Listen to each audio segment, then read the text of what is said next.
Olá, olá a todos! Sejam muito bem-vindos! Você que está assistindo a gente no YouTube e no Facebook, você que está nos ouvindo no podcast depois, são igualmente bem-vindos e tem espaço no meu coração pela sua presença. Hoje parece uma mesa branca isso aqui, mas não é. Quem está assistindo a gente está vendo que estamos os três na cor da paz, estamos os três vestindo branco, mas quem sabe a porrada não come durante o programa, né? Porque hoje é o guia da nova temporada da Série A. Passaremos as 20 equipes, quem vem bem, quem não vem. No finalzinho, depois que a gente passar pelo guia, a gente vai ter um bate-bola assim, muito interessante, com pergunta e resposta, sem muito lero-lero, sem muitas delongas, quando a gente vai falar aqui quem a gente acha que vai ser campeão, quem vai ser a surpresa da temporada, quem foi a melhor contratação, enfim, são algumas perguntas no estilo bate-bola, mas até lá a gente vai se debruçar e vai mergulhar nas 20 equipes da Série A, porque começa já a temporada. Sejam todos muito bem-vindos e eu, claro que eu não tô sozinho nessa, Caio Bittencourt e Nelson Oliveira. Estávamos aqui falando sobre pessoas que não sabem dizer não antes de começarmos a gravar, né? Pessoas que simplesmente se colocam em situações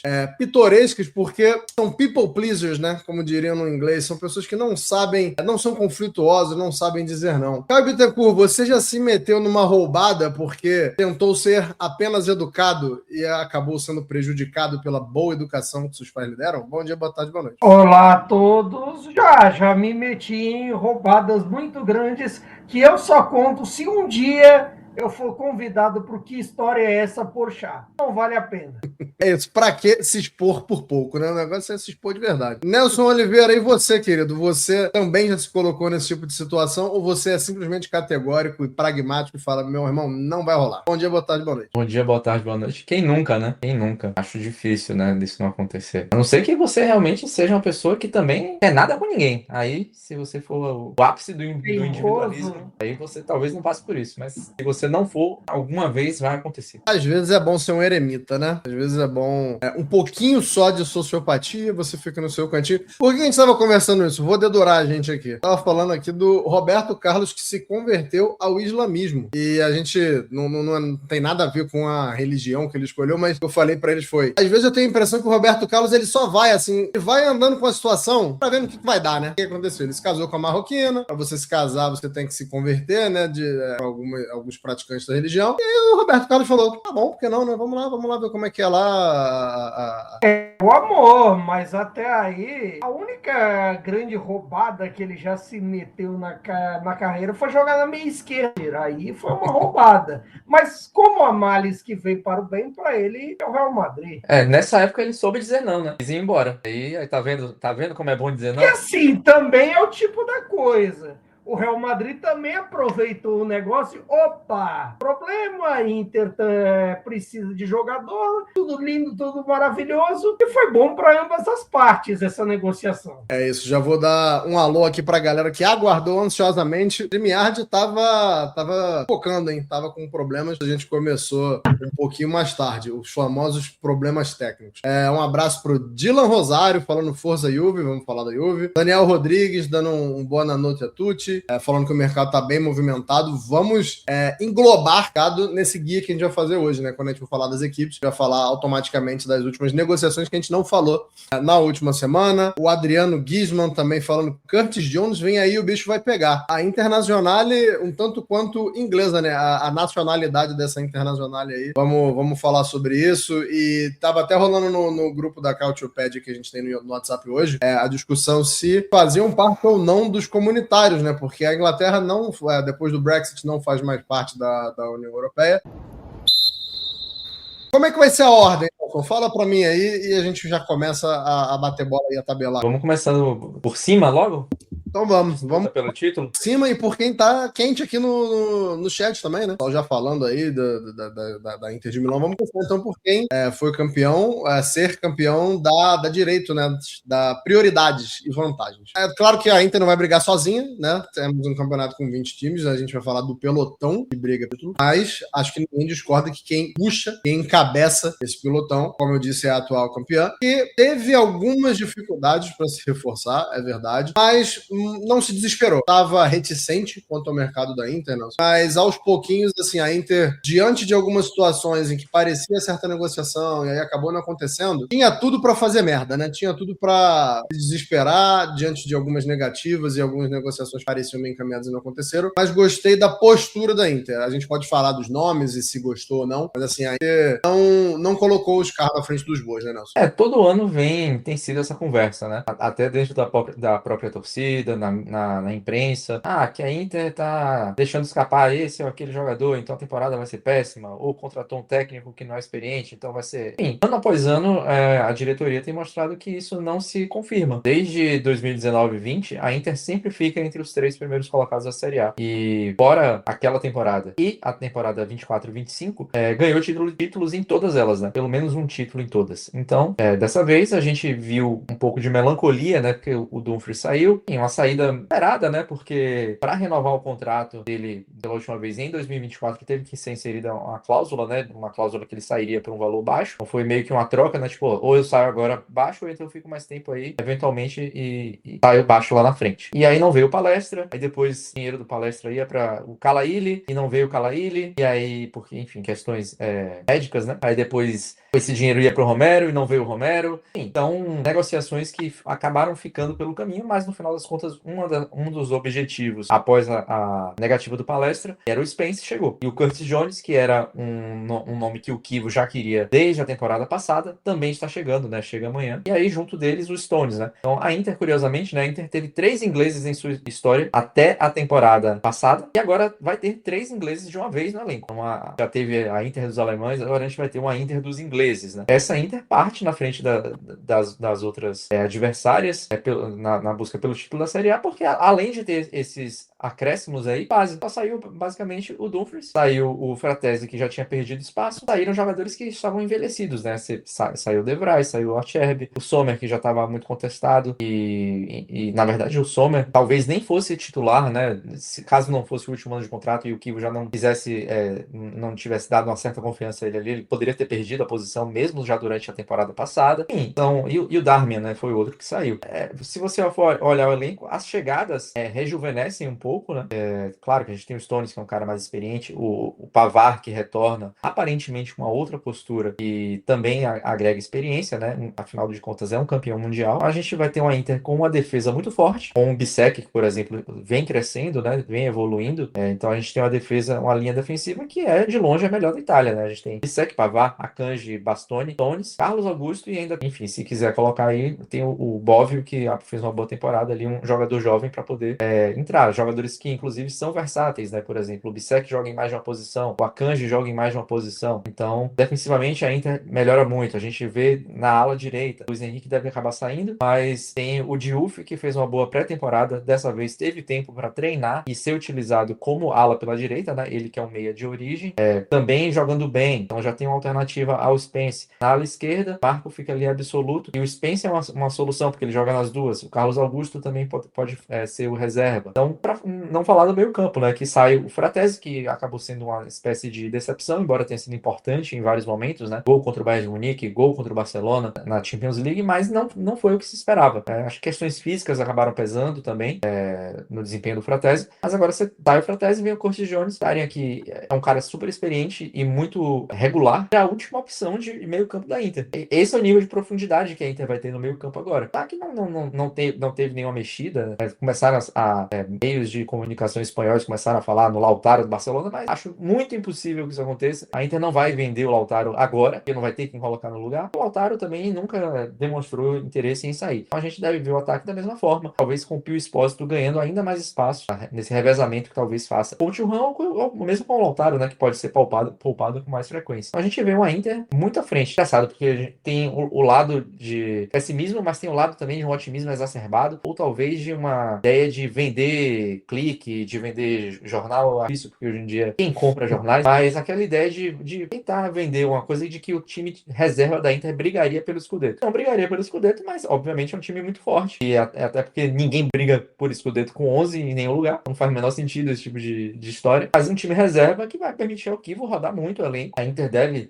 também apostar na Champions League, em fazer uma boa campanha na Champions League, depois de ter sido eliminada pelo Bodo Glimt precocemente na última temporada. Tem elenco para isso. Você falou aí que ninguém mais deve comprar jornal. Quando eu fui na Itália, em Milão, eu queria comprar uma edição da Gazeta para guardar mesmo, né? Tá aqui no meu armário. E aí tinha um cara na banca que falou assim, tem tudo na internet. E aí tá tudo na internet. Eu falei, eu sei, mas eu quero isso aqui mesmo. Eu quero o que eu tô comprando. Que é o fetiche da página rosa. Exatamente. Eu quero levar isso aqui para casa. E aí... Ah, pera, o dono de banca Não, uma pessoa que estava na banca. O dono da banca não tá. Não, Deus, né? Acho que o cara tava comprando, sei lá, uma água. Aí ele olhou pra mim e falou assim: tem tudo na internet. Eu falei, eu sei, mas eu quero a cópia. Caio, a gente tá falando do pelotão de cima, que a Inter tá puxando. Eu vou deixar você decidir quem é o principal postulante, quem vai brigar para você falar desse clube. Porque assim, eu poderia dizer que é o Napoli, você poderia discordar e teria seus motivos para discordar. Eu poderia dizer que é o Milan e você também teria bons motivos para discordar. Então eu quero saber quem é que vai brigar com a Inter. É você que vai me dizer e falar um pouco sobre como vem essa equipe misteriosa. A bem da verdade, eu poderia ser simples e dizer que a adversária da Inter nesse momento é a própria Inter, porque efetivamente é muito difícil você olhar com a profundidade do elenco da Inter e a profundidade que os outros não têm, é até difícil você apontar algum mega adversário, porque se você presta atenção, por exemplo, o último vice-campeão, que é o Napoli, até aqui o mercado quase não existiu. Efetivamente é um reaproveitamento da última temporada e na prática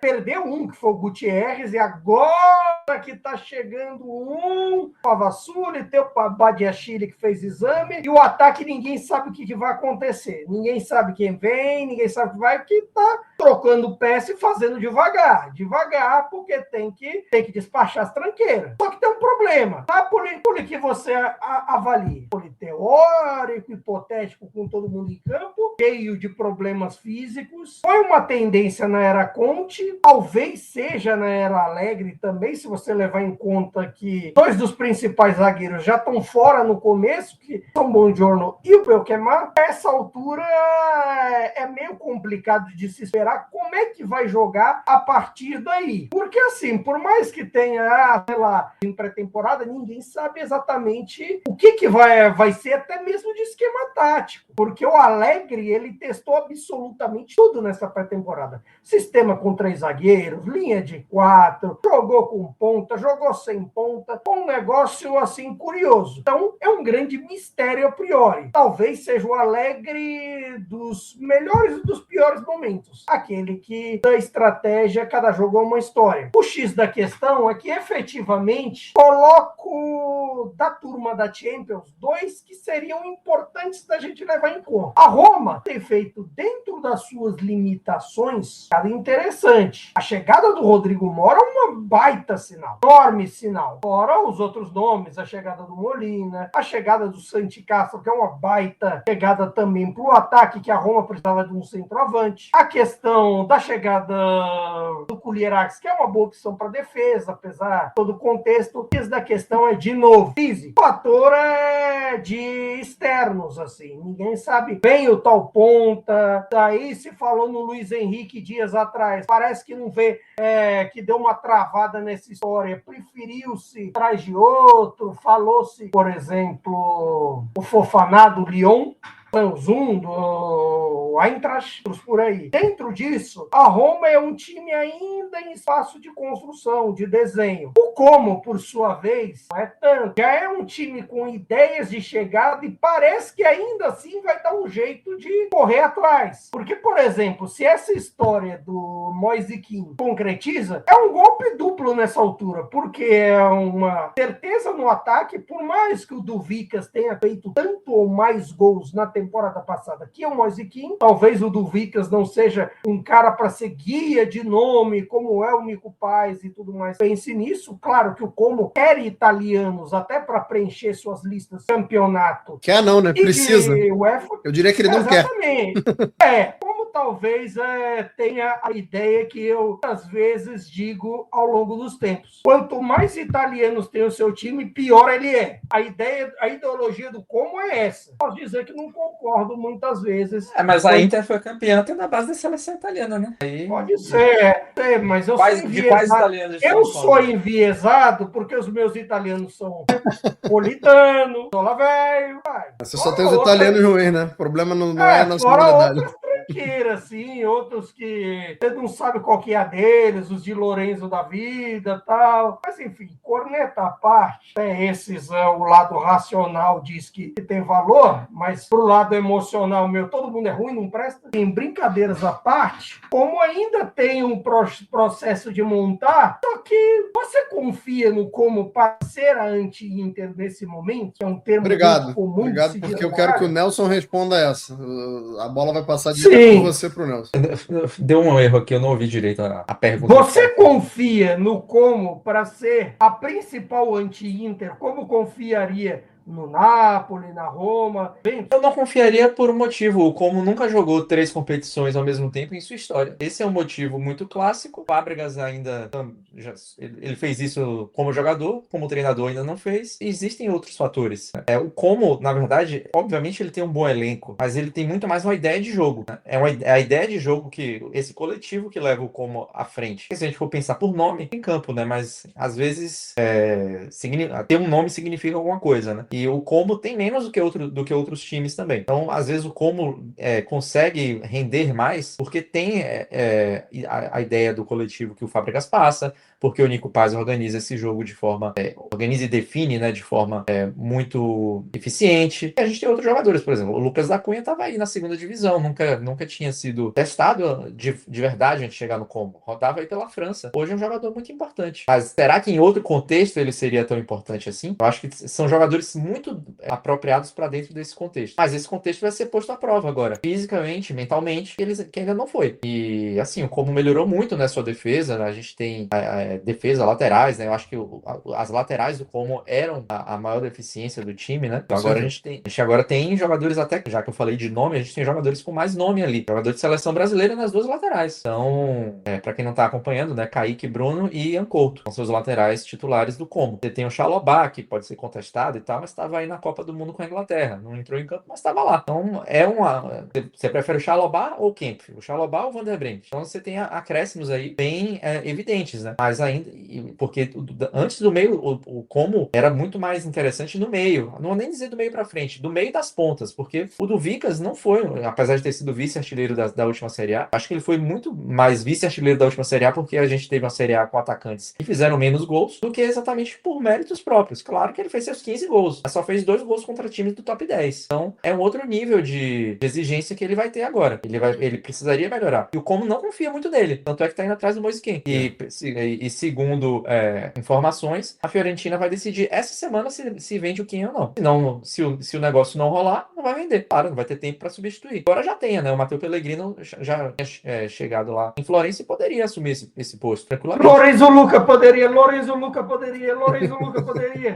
Talvez ele poderia. Não, por favor, eu tô mais desesperado para vender ele do que o Chedira, que até parece que o Frosinone vai bater na portinha dele. Apareceu essa ideia de Luca na Fiorentina, mas você sai de Kean para Luca, você já recuperou o Kean, tava ali meio cartado. Se conseguir recuperar o Luca também, tem que dar um prêmio aí para Fiorentina, porque tem que mandar pro Vaticano que recuperar, porque 2 é que faz um milagre. Por dentro desse azar da Fiorentina nos últimos anos, né, que a Fiorentina sempre caindo pelas tabelas e sofrendo mais do que devia, até quando tinha expectativas melhores, né, conseguir recuperar 2 atacantes nesse cenário seria muito algo realmente próximo de um milagre aí. Mas eu vejo a grande questão do Como é que agora ele não corre mais por fora, né? Então mentalmente também é outro aspecto para lidar. Já é uma realidade. É uma confiança também, porque os jogadores já sabem que o trabalho deu certo, que ele pode realmente render frutos. Ao mesmo tempo, todo mundo olha diferente. Então a gente vai ter uma briga forte, né? Até por vaga na Champions League. A Inter, de fato, nesse momento eu vejo acima. Mas aí você tem Napoli, Juventus, como. E aí eu boto a Fiorentina muito na parte da empolgação do que está sendo o mercado, mas a Fiorentina, como eu disse, sempre tropeça muito nas próprias pernas. E o Milan muito como incógnita, né? Porque o Milan vai terminar o mercado daqui a pouco e o Rafael Leão ainda tá lá. O Rubem Amorim decidiu, faltando 15 dias para terminar, quem é que ele queria no elenco. Aí também é demais, né? Não tá com pressa não, querido? Eu achei a pré-temporada longa, assim, de algumas equipes e do Milan principalmente.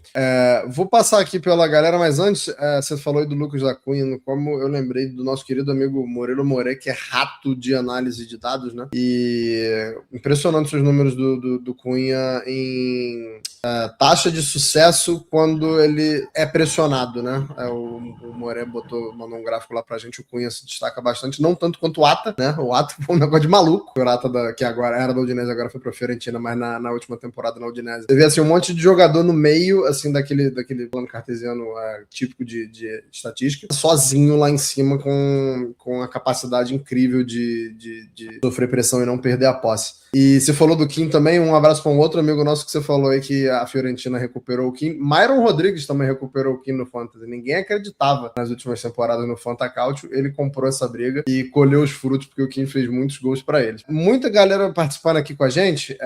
Vou até voltar. E esse ano vai acompanhar bastante a gente. Seja muito bem-vindo, Lucas. Vem com a gente. Pergunto se o Luiz Henrique fica. Não temos essa informação ainda. No momento, sim, mas assim, parece ser um jogador negociável, né? Então, no caso do Luiz Henrique, é importante justamente dizer que a Roma tem tratado ele meio como um plano B, aí baseado nas informações dos insiders de mercado, mas assim como um plano B, porque tem, por exemplo, a principal bola da vez do momento é o Malik Fofana, por exemplo, alguém do Lyon é alvo. O Lyon não vai te vender até mais ou menos quarta-feira que vem, quando se define o Lyon joga Champions ou não. O que vai acontecer no jogo de volta com o Fenerbahçe? Aí tem esse ponto importante para dizer. Aí vai ver. A Roma espera. É um X da questão. Muita gente falando do Milan, o milanista esperançoso, falando aqui depois de algumas boas contratações, qual peça ainda falta para o time titular do Milan. Eu acho, apesar de ter chegado o Hila, ou Gila, se você preferir, ainda não tenho aquela confiança na zaga, não. Mas a gente vai falar de Milan daqui a pouco, o Caio e o Nelson vão falar a impressão deles, respondendo sua pergunta também. O Adriano Gizmo falando que, na opinião dele, a Juventus vai ser a anti-Inter. Eu acho curioso que eu passei a bola para o Caio e para o Nelson falar de alguns postulantes e não falamos de Milan e Juve. Acredito que eles estejam no bolo, mas acho que é um sintoma, né? Estão. É porque assim, eu comecei basicamente o pelotão da Champions primeiro e aí depois, mas assim por ordem, porque efetivamente 5 estão mais ou menos iguais. Eu tô mais concordando com o Adriano, que assim, que a Juventus, teoricamente, por ter peças, ter alguns nomes assim, com mais, entre aspas, know-how na posição, aí é realmente, sei lá, parafrasear Alegre, por um focinho no curto muso na corrida de cavalo é quem tá realmente à frente. E vou fechar aqui o Vitor Manferrari falando, não sei o que vem no Rubem Amorim, técnico tenebroso. Tenebroso eu não acho que ele é, não. Mas eu acho que ele tem que mostrar um pouco mais, sim, principalmente depois da saída dele do Manchester United. Acho que ele tem... Acho ele legal. Quando eu trabalhava para o Sporting de Portugal, cheguei a olhar muito assim e tentar entender bastante o trabalho dele, mas concordo que o momento dele, talvez, ele precise de mostrar, né? De justificar, melhor dizendo, a hype que tem em cima dele e as esperanças que tem em cima dele.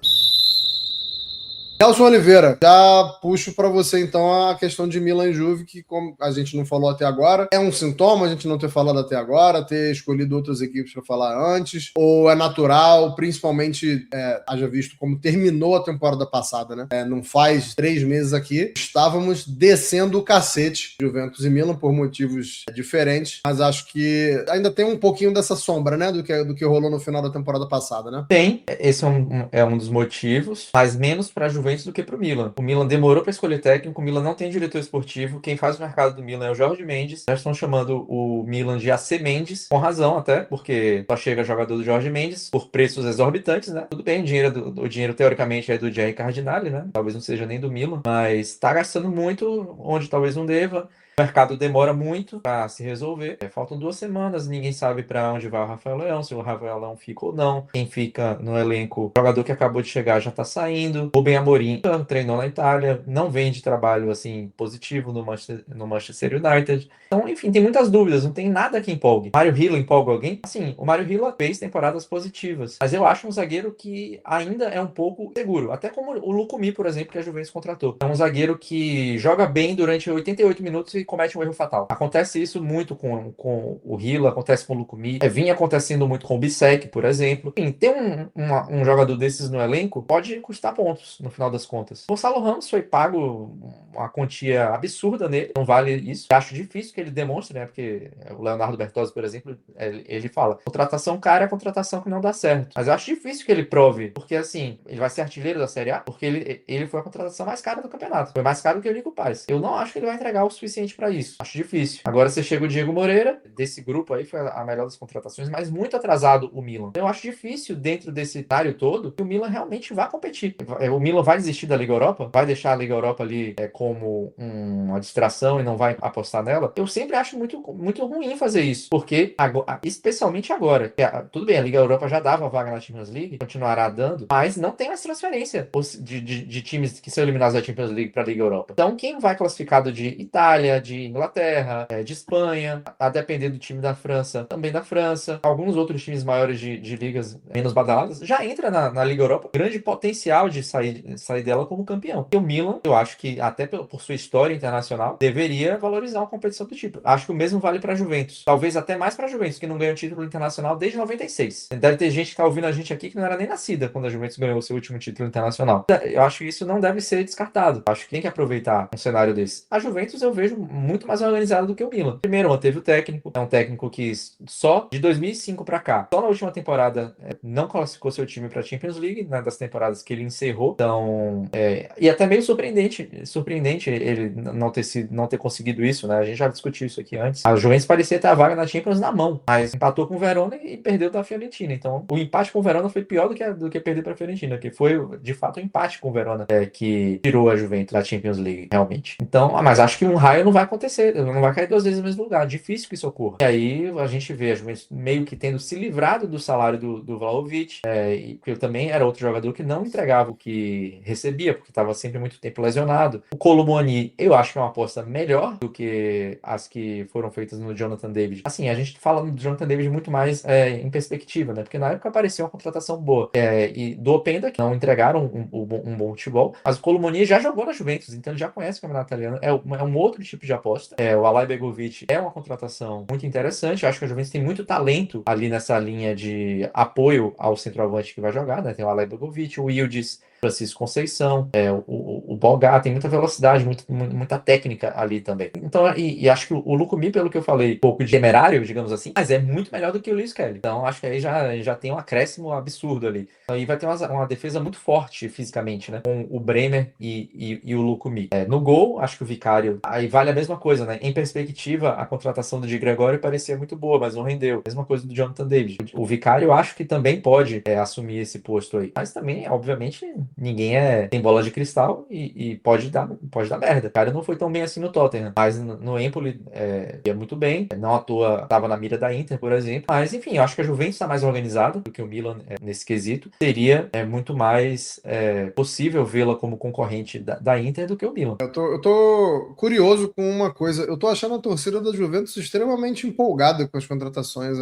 Não tô acostumado com esse Estão até lesionando o Gatti, né? Pô, isso aí foi uma sacanagem. Pra quem não viu, veja o lance, teve um Juventus contra Juventus Next Gen, e aí quando acaba, tem essa tradição meio macabra, meio besta, todo mundo pode invadir. O vagabundo deu um carrinho por trás do Gatti. O Gatti muito provavelmente não vai estar disponível para a estreia, porque um imbecil deu um carrinho por trás no Gatti. Enfim, a empolgação da torcida tá nesse nível. Eu tô achando engraçado, porque assim, eu não sei quando foi que o Vicário virou esse grandíssimo goleiro. Pra mim, ele é um goleiro do mesmo nível do Di Gregório e do Perin. Posso estar errado, mas assim, é que o momento do Di Gregório, se ele cair de costa, ele quebra os dentes, né? É um negócio absurdo, assim. A confiança do cara foi pelo ralo e talvez a Juventus não seja um lugar eu acho que a questão do Vicário, né? Vicário sempre teve momentos de muita segurança Ele sai da Itália muito bem com o Empoli, que aí faz o Tottenham dar chapéu em todo mundo para levar ele. As primeiras temporadas no Tottenham tinham bons momentos, mas a coisa degringolou de vez, principalmente na última, a ponto do De Zerbi já preferir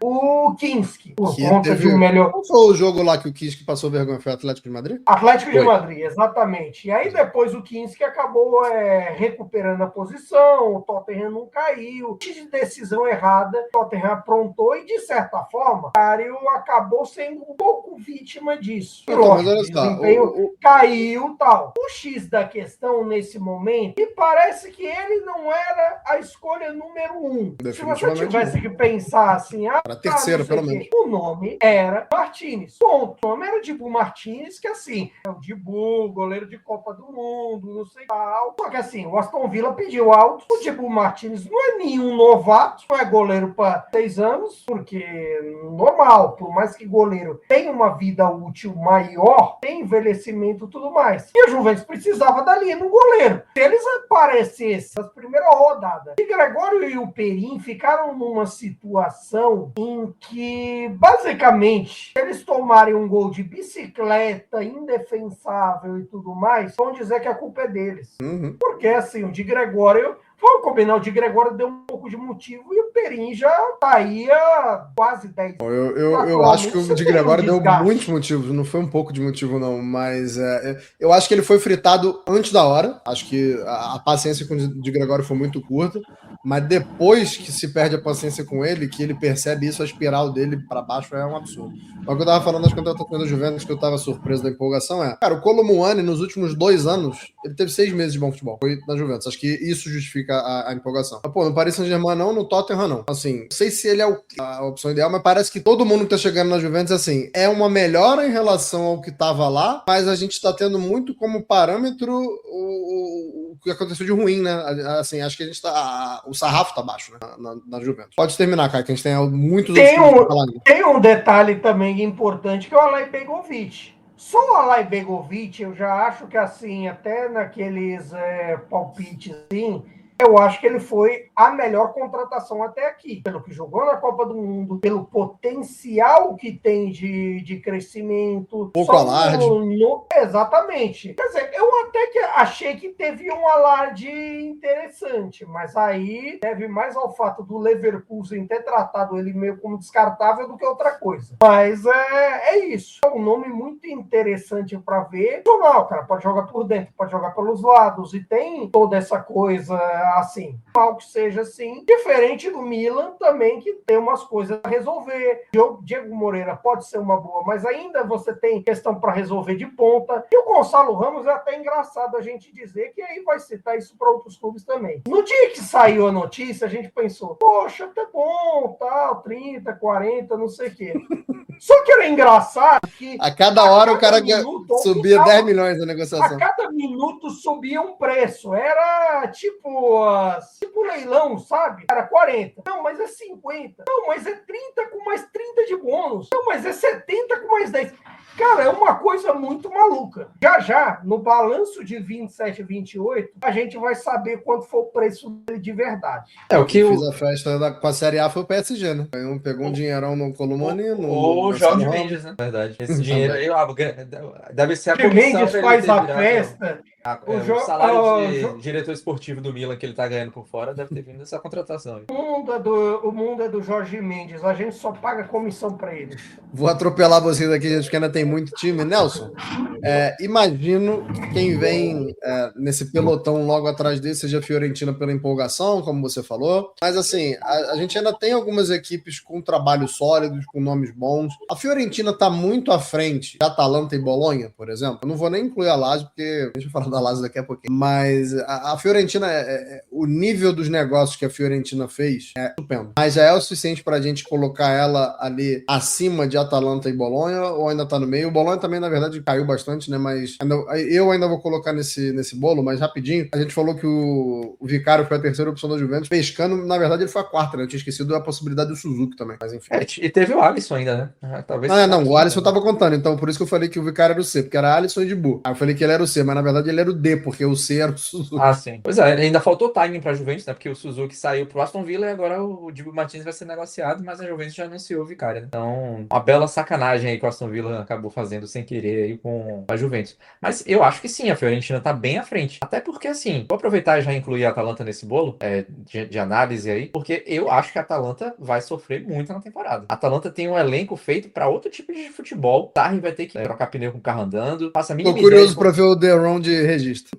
Eu tô curioso pra ver ele jogar com um elenco formado pra jogar com linha de 3 na defesa. Botar Zappa Costa e Bernasconi, que é um meia de origem, ambos na lateral. Todas as opções que ele tem pra lateral são jogadores ofensivos. Vai ser um festival de bola nas costas aí, esse time da Atalanta. Enfim, esse é um motivo pra a Fiorentina estar muito à frente da Atalanta. Acho que a Atalanta não fez a reformulação necessária pra você acomodar o Sarri. Ou você escolhe o Sarri, ou você tem um time formado pra jogar com 3. As duas coisas juntas não existem. Fui até pesquisar, o Sarri usou defesa 3 na carreira, segundo os dados do Transfer Market, né? Que isso aqui ele traz bem, mas às vezes pode estar errado, né? Vamos dar esse desconto aí. Mas são 4 vezes que o Sarri começou um jogo na carreira dele, dentre os dados do Transfer Market, com a defesa de 3 jogadores. Ele não vai começar com 3, mas ele tem uma defesa e alas que são adaptados para esse tipo de futebol. Enfim, eu acho que esse é o motivo. A Atalanta deveria ter reformulado o elenco para receber o Sarri. O Bolonha, eu acho que o Bolonha teve o seu momento de estar acima, mas também está um pouco confortável de ficar ali entre os 10. Se conseguir uma vaga em uma competição europeia, tá bom. Se não conseguir,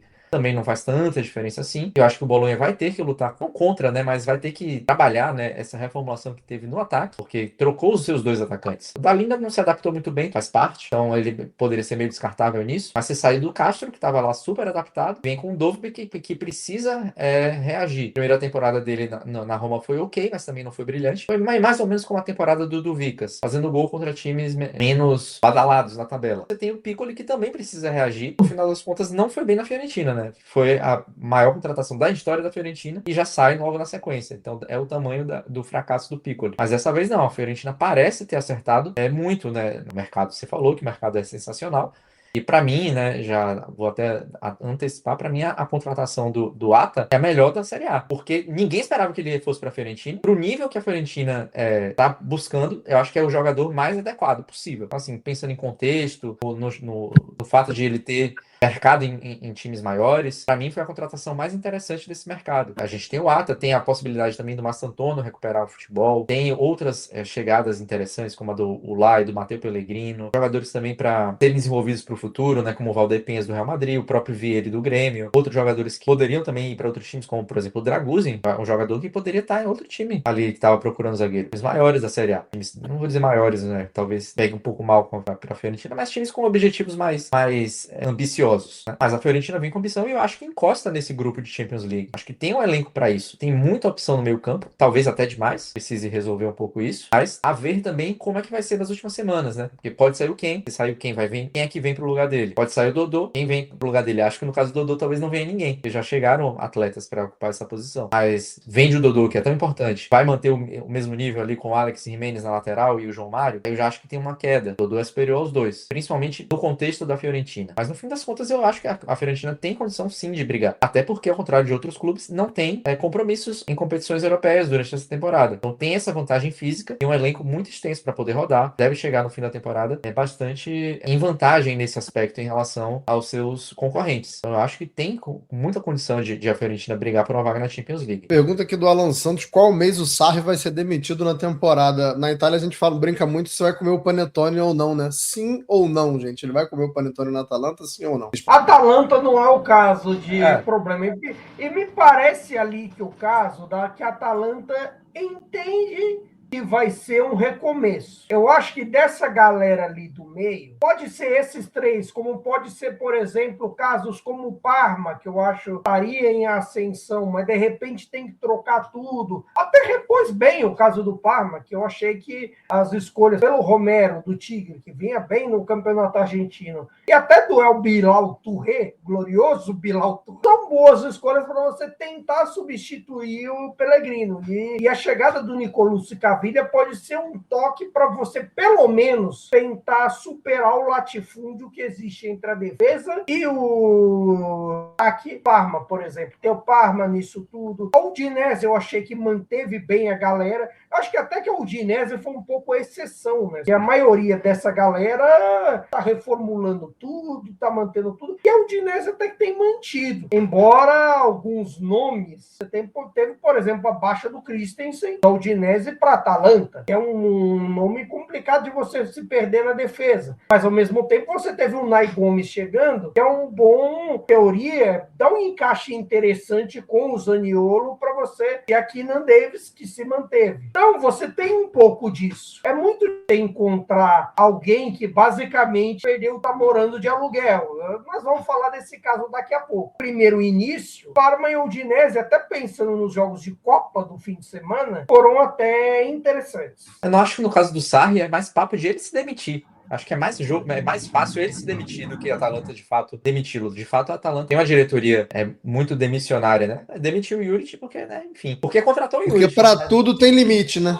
Demitiu o Juric. É que no caso do Juric, ele já chega demitido. A questão é quando você assina a carta. É esse o ponto. E sem falar também que a Atalanta, assim, você tem o Guiltoli lá, que assim, foi o cara que deu a chance pro Sarri no Napoli. Chegaram juntos, tem outra pegada nessa história. E mesmo times com mudança de técnico, tipo Bolonha do Tedesco, você tem outros casos também, você inevitavelmente pensa nisso também.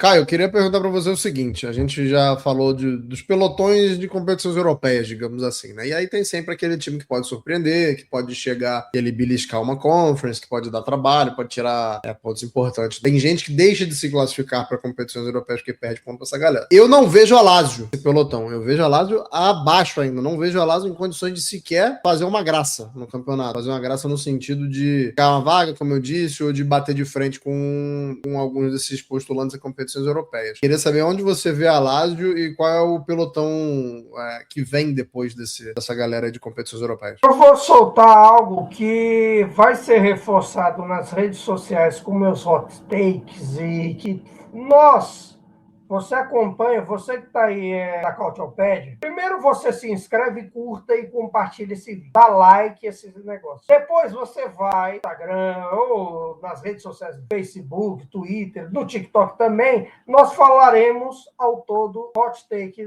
no meio disso tudo, coisas que a gente espera que vai acontecer. O X da questão com a Lazio, para mim, é que a essa altura, ela tem que se preocupar primeiro em fazer os 40 pontos. O resto, dá para imaginar. Não acho que a Lazio vai brigar para não cair. Efetivamente, a fenda entre as equipes da Série A é muito grande. É muito grande a ponto de, se você tem um mínimo de recuperação, mesmo que você se enrole, como foi a Fiorentina na temporada passada, você consegue escapar com dada tranquilidade. No caso da Lazio, já era um cenário meio tenebroso com o mercado. A prática só veio assim, o Eck, o Pedraza, aí tem um papo lá agora de outros nomes chegando e tudo mais.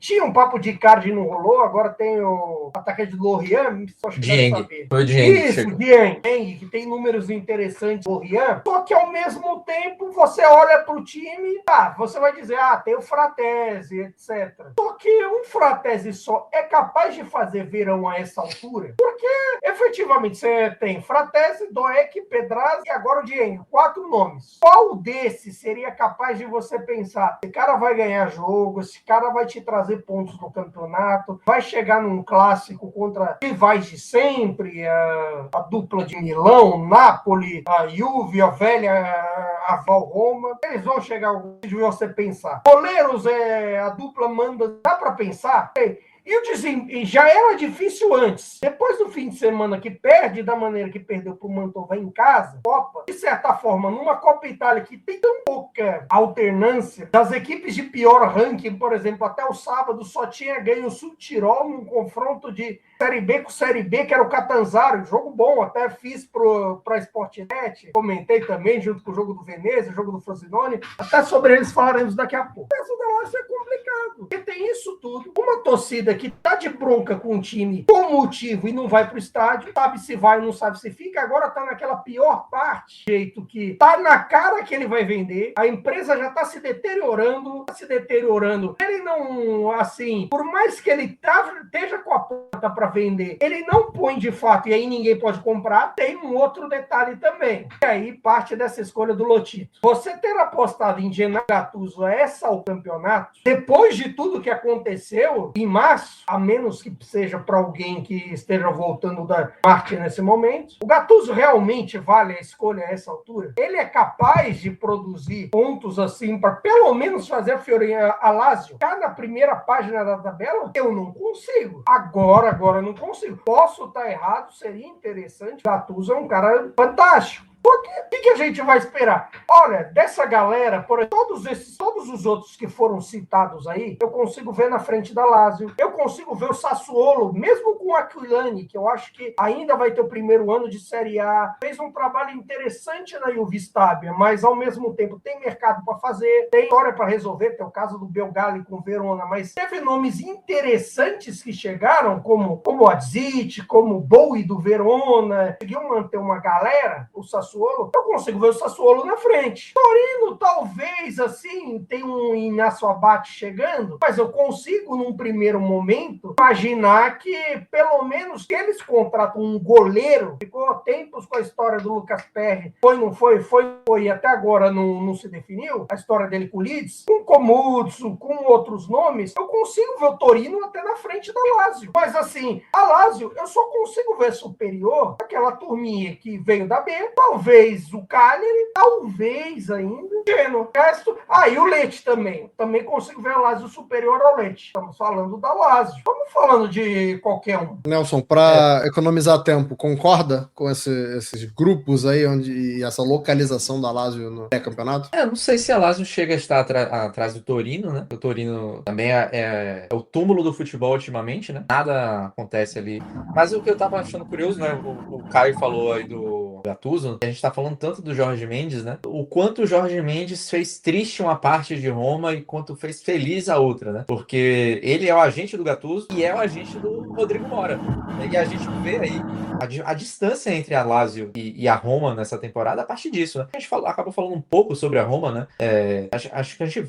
Não sei se a Roma vai chegar a brigar pelo título, e não chega a isso, mas a gente vê que o trabalho do Gasperini vai evoluir. A tendência é essa. Geralmente é isso que acontece. Eu vou dar um hot take aqui. A gente só não fala na Roma brigando pelo título porque é a Roma, tá? É bem provável, porque o mercado da Roma, apesar de também...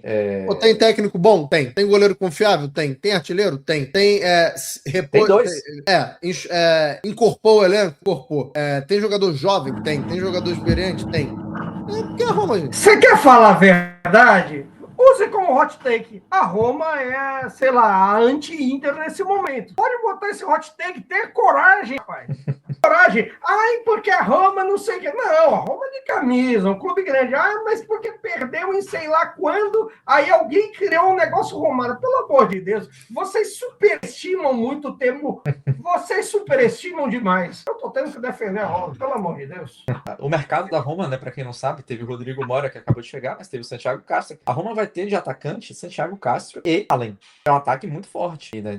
Deve chegar mais gente ainda. O Gasperini, por incrível que pareça, não tá satisfeito ainda. Você tem o Kulerax, que vai chegar ali das novas grandes gerações, né? A ótima geração grega também, aí reforçando a Série A, com o Kulerax na defesa.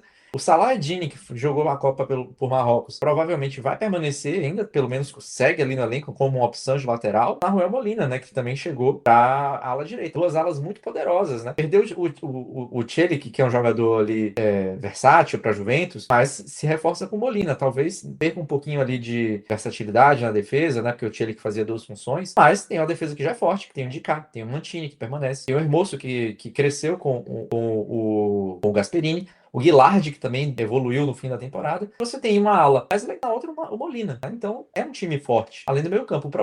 É isso que eu ia falar agora. Você nem falou de Manu Koné ainda. Tem o Manu Koné. Tem o El Ainaoui, que cresceu na temporada e fez uma boa Copa com o Marrocos e possivelmente vai ganhar espaço. Mas aí, ao mesmo tempo, você tem Cristante. O Cristante ainda é um cara titular, só que ele rende. Ele rende nota 6. Será que a Roma deveria se contentar com nota 6 ali? Será que não pode tentar um a mais? Vai ter essa opção. Ainda tem o Pellegrini, que renovou novo contrato e que jogando seu futebol de vez em quando ali... Jogar uns 20 minutinhos tá bom. Ele tem técnica, ele tem qualidade. Agora, talvez ele não consiga render como uma opção primeira de elenco, mas como uma opção ali, segundo tempo, faz sentido. O Dybala, a mesma coisa. O Soulé talvez saia, pô.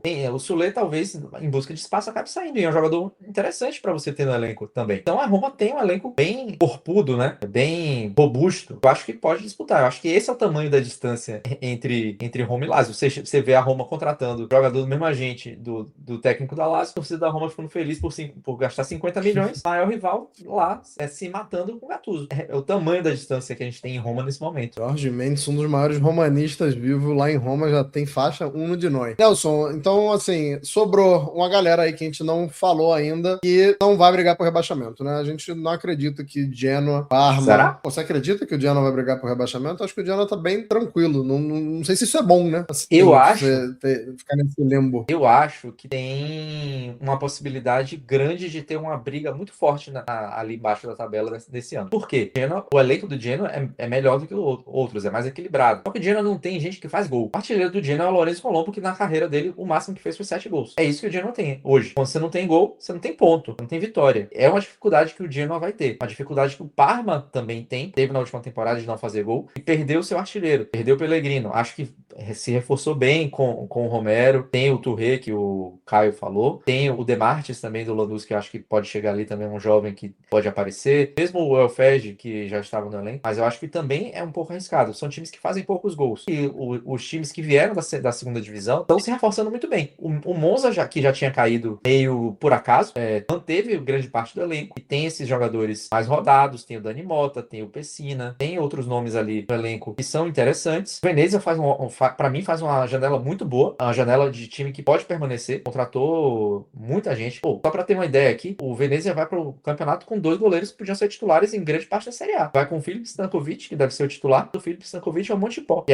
foi titular do Verona por bastante tempo. Então acho que isso dá uma dimensão da ambição do projeto do Venezia. É um time que também foi buscar o Akor Adams, foi buscar outros nomes, tipo o Ramani, que é não o Ramani do Napoli, né, mas outro kosovar. Albion Rahmani do Sparta Praga. Que era do Sparta Praga. Interessante. Titular da seleção do Kosovo. Eu fiz o jogo no sábado, eu comentei para Fortinet Venezia e Modena. É até curioso, porque defensivamente o time do Stropa aqui, até importante, está ganhando a chance dele na Série A, que sempre ficou muito marcado como esse cara que sobe o time da B para A, só que na hora vamos ver, primeiras rodadas cortam ele ou acontece alguma coisa. Até foram nomes interessantes. A chegada do Matias Moreno, a chegada do Thierry Corrêa, Bela Cocha também. Tem o Simonson, que no Parma foi bem, na Fiorentina é melhor esquecer. Até são nomes interessantes. Embora o Venezia eu achei que ficou muito jogo de estreia. Jogo de estreia na Copa.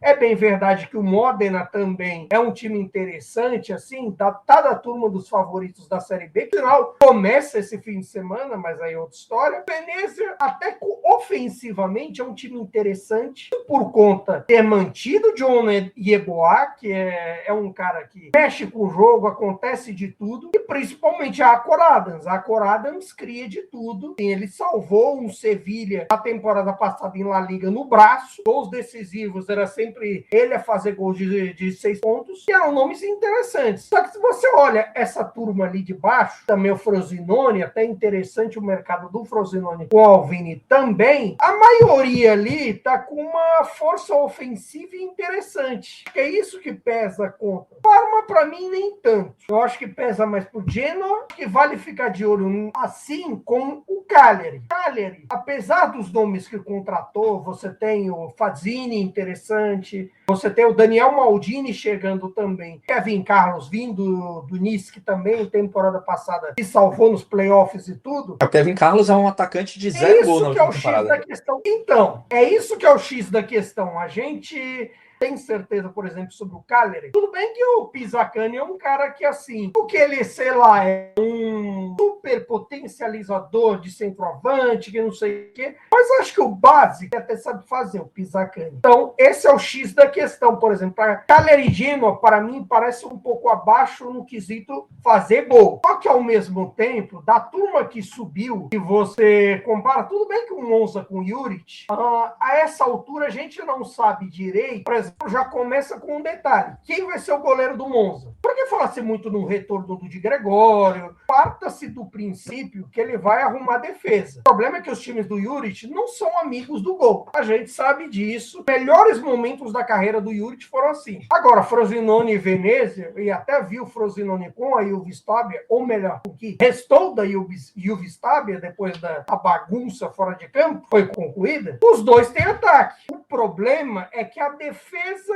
às vezes, parece um pouquinho mais exposta. O Venezia, por enquanto, parece com um grupo fechado. O Stropa falou em grupo fechado. Mas o Frosinone, não. O Frosinone, eu acredito até que precisa um pouco para a praça pensando no tema defensivo. Porque eu acho que os nomes que vieram por ali, a chegada do Romano Schmidt foi muito boa. A chegada do Luiz Raza, eu acho que foi boa. Grilich, boa. Tanto, mas aí eu tenho birra com o Zerbi, então é outra história. Mas assim, Frosinone e Venezia, eu achei que foram bem. Comparação Cagliari, Genoa e Monza, esses para mim são os que estão mais abaixo. Eu acho que ainda tem o Leite, né? Porque eu acho que essa era a questão que eu tava colocando. Eu acho que esses times que vieram da Série B, eles vieram, além de se fazerem boas contratações, eles estão com uma força ofensiva que muitas vezes esses times caçulas não conseguem reunir. O Frosinone vem bem nisso aí, como você falou, e o Venezia também. Acho que o Venezia vai acabar substituindo o Stropa, porque ele nunca consegue permanecer. Mesmo quando ele subiu com o Monza, ele me surpreenderia muito se ele conseguisse se mostrar um técnico de Série A nesse momento, porque ele já teve várias chances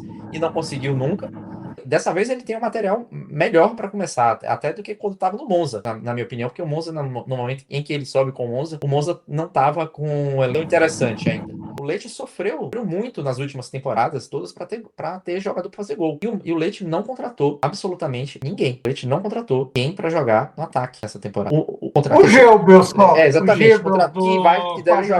Que deve jogar de ponta, segundo as informações. Deve jogar de ponta, com o Stullet ainda seguindo como centroavante. Mas as contratações do Leite foram o Gebels, voltou o Caba e o Malé de empréstimo. Hoje contratou o Bleve para ser o segundo goleiro. Foram as contratações que o Leite fez. Acho que o time vai sofrer muito. O Pantaleo Corvino saiu, né? Não é mais o diretor esportivo do Leite. E acho que isso tende a pesar muito. Para mim, o Leite hoje tem o pior elenco da Série A. Acho que é grandíssimo candidato a ser lanterna do campeonato. E acho muito difícil escapar, realmente. Enfim, eu acho que o Cagliari vai sofrer muito, porque não estava contando com a questão Expósito, né? O Sebastiano Expósito foi contratado em definitivo e teve a readequação salarial, mas não está treinando. A mesma história que teve com o Zaniolo tempos atrás, né? Queria uma readequação salarial maior, e não a acordada quando assinou o contrato lá atrás, mas pela importância que ele teve na temporada. O Cagliari não quis dar e ele se recusou a treinar. Então agora vai ter que resolver essa questão e não tem ninguém para fazer gol. Kevin Carlos, eu disse que ele fez 0 gols, né? Ele fez 0 gols na Ligue 1, fez 2 na Liga Europa e só. Então o Cagliari tá indo pro campeonato com Kevin Carlos e Borrelli, centroavante. Aí fica difícil, né? Isso também ainda tem outra questão, Carlos... né? O Trepi se afogou, ninguém sabe quando é que ele vai voltar a jogar, né? Já saiu do coma induzido. Mas tem o Trepi, tem o Paul Mendy, 2 jovens também que não são exatamente ali centroavantes tão de área. E acho muito complicada a situação do Cagliari também. Kevin Carlos tem muito nome de sketch do Hermes e Renato, né? O apresentador do show lá, o Cláudio Ricardo Show, podia ser o Kevin Carlos Show. Vamos para o bate-bola que eu prometi no começo, pra gente arredondar. Eu vou falar aqui os quesitos que a gente vai abordar aqui. Os 3 vão falar sem se alongar muito. A gente vai falar quem a gente acha que vai ser o campeão, o artilheiro, jogador revelação, melhor contratação, primeiro técnico a cair, time que vai surpreender positivamente e o time que vai surpreender negativamente. Vou começar pelo campeão. Minha previsão de campeão é a Inter. Nelson e Caio. Quem que será o campeão? Unanimidade. Artilheiro do campeonato. Eu vou de Malen. Eu vou de Lautaro de novo. Moise Kean. Aí o elenco rachou, bonito, e que bom que rachou. Temos 3 nomes diferentes, significa que temos muita possibilidade de ver bastante gol, pelo menos na nossa avaliação. Jogador revelação. Não chega a ser uma grande revelação, mas acho que vai ser uma temporada que ele vai despontar muito. Pra mim vai ser o Baturina. Eu, pensando em revelação, eu coloquei algumas opções aqui, porque eu acho que vai depender muito do que é revelação, né? Por exemplo, eu acho que o Stankovic da Inter, eu acho que ele tende a jogar bastante e acho que ele tende a se destacar. Vale mesmo pro Liberali. Catiamani também, que tá no Torino. Só que eles seriam revelações, porque eu acho que eles já estão rodando um pouquinho. Catiamani, por exemplo, chegou até a ser convocado para a seleção italiana nesse período de interinidade do Silvio Baldini, né? Ele é jogador sub-21. Enfim, acho que esses 3 jogadores são bons exemplos de jogadores que podem se desenvolver na temporada. Mas revelação, vamos falar aí do Lontani, que tá no Parma. O Parma pode ter também essa questão de, como eu falei, de sofrer com gols. Um jogador que saiu do Milan recentemente já meteu 2 gols na Copa Itália, né? Ele não deixou ele sair de graça. Revelação, Caio? Casa do Frosinone, Mattia Liberali do Como. Revelações de verdade, jogadores jovens, etc. Tudo bem que o conceito de revelação é meio maluco, de como é maluco até o maior prêmio de revelações do futebol no mundo, que é o Golden Boy, patrocinado pelo Tutto Sport, ou o diário preferido dos juventinos, como preferirem vocês. Mas o Golden Boy é o mesmo prêmio de revelações do melhor jogador jovem da temporada. Coloca o Lamine Yamal como votável há vários anos. Continua lá esse ano. Já tá umas 4 temporadas, mas ainda é revelação. Foi o que eu falei do Baturina. Tanto não chega a ser uma revelação, porque ele jogou a última Copa do Mundo, pô. Mas eu acho que vai ser o salto. Melhor contratação. Para mim foi o Stones da Inter pelo contexto, pelo que o time estava precisando e principalmente depois que a Inter fecha com o Spence, eu acho que é uma dupla que vai funcionar muito bem.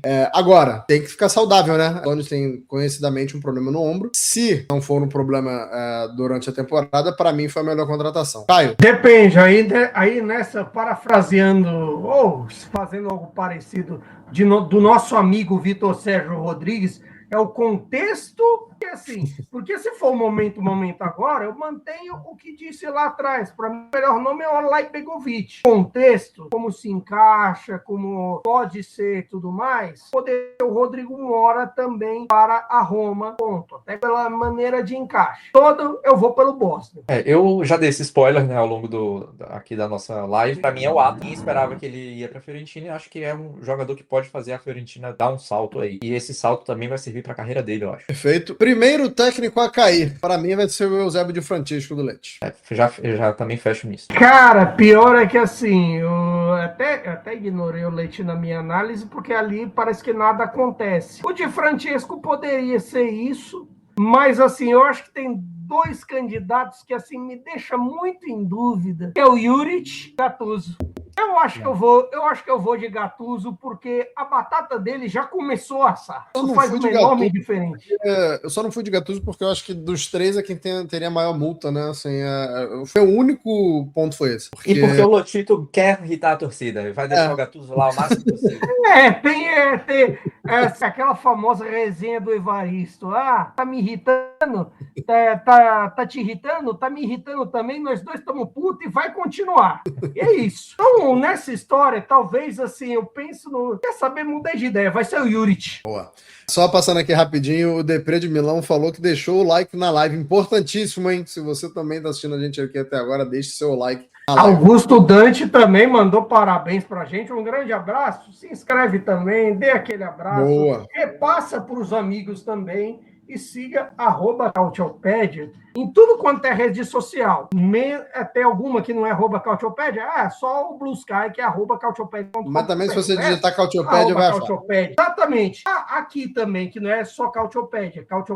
@Cautiopédia TV. E alguém registrou Cautiopédia antes, parou de fazer vídeo. Pelo amor Sempre tem um pela saco. de Deus, vamos liberar para nós aqui. As 2 últimas, hein? Time que vai surpreender positivamente. Eu vou de Roma. Eu acho que a Roma vai brigar cabeça a cabeça, cara. Sinceramente. Lá pelo título. Nelson. Eu também já dei um spoiler aqui. Pra mim vai ser o Venezia. Acho que não cai. E acho que pro Venezia já é bastante não cair. Acho que pode surpreender. Rapaz, pensei um diferente assim. Até a Fiorentina, por porque surpreender positivamente agora é o caso, a palavra de ordem para alguém que precisa que o mercado funcione. Eu acho que tem tudo para funcionar. E seria uma surpresa positiva, levando-se em conta não tanto ser campeão. Ser campeão em junho e agosto não vale porcaria nenhuma. O que vale, assim, a régua de comparação é em relação a quem surpreendeu negativamente na passada, que foi a Fiorentina. Então, por isso, positivamente. E para finalizar, time que vai surpreender negativamente, cara, essa foi a que eu tive mais dificuldade, porque tem uns 3 ou 4 aí. Mas, diante do trabalho que eu vi que a gente viu nas últimas temporadas, eu acho que quem vai surpreender negativamente vai ser a Atalanta. Eu também vou nessa aí. Até dei esse spoiler ao longo, mais um spoiler, né, que eu dei aí ao longo da gravação, porque eu acho que o elenco não é adaptado ao treinador, os dois não dão match. Mas essa é a minha grande dúvida, porque efetivamente, se você considerar o mercado e até as possibilidades, eu acho que cada um, por exemplo, quando a gente não consegue ter unanimidade sobre um anti-Juve, a gente já, de certa forma, tem alguma decepção ali com o Napoli, a gente tem decepção com o Milan, com a Juventus, como mais ou menos, mas assim, principalmente Napoli, Milan e Juventus, a gente já tem um olhar meio assim, meio torto, natural que esteja. Não fazer mercado, às vezes, é uma escolha tenebrosa. Principalmente no caso do Napoli, eu diria, que tenha mantido. Nessa eu vou com vocês. A Atalanta me parece o caso. Me parece que, assim, híbrido, dentre os que ficaram dos trabalhos anteriores, galera nova chegando, parece que é um caminho na mesma direção. Parece que, nesse primeiro momento, ainda é uma coisa meio Frankenstein. Você tem o cérebro do D'Amico, do Gasperini, o coração do Giuntoli, do Sarri, aí você tem um fígado do Juric meio perdido, você tem alguma coisinha assim, para aquela coisa do navio de Teseu. Se você trocar todas as peças, ele ainda será um navio de Teseu? Esse é o X da questão para a Atalanta resolver um pouco seus dilemas. Se ele trocar tudo, ainda vai ter aquele know-how da era Gasperini, toda a ideia de futebol do Percap, é um grande mistério, porque talvez Solissarri sejam esses caras. Para agora, dizer e pensar. Então, por isso eu vou com vocês. Esse foi o guia, rapaziada. Foi o guia da temporada, nossas previsões. Muito obrigado a quem escutou e ficou com a gente até agora. A edição um pouco mais longa, porque não dá para falar de todo mundo em 1 hora, como a gente costuma fazer. A gente até pede perdão se não falou mais de algum time, mas se a gente não falou um pouquinho mais de algum time e você é simpático com esse time... teve uma coisa assim que seu time é uma merda. Aqui. É mole perguntar quem vai ser o campeão. Quero saber quais são os 3 que vão cair. A Lecce, Monza e mais um. Lecce, Monza e Cagliari. Pode ser. Posso ficar com esses 3. Eu fico com Lecce, Frosinone e acho que vai acabar sendo o Cagliari também. É isso. Perfeito. Então, muito obrigado a todos. O Alan Santos, a última onda que eu vou fazer aqui, falando que o Diego Moreira vai ser a melhor contratação, mesmo sendo caro. Pode ser que sim.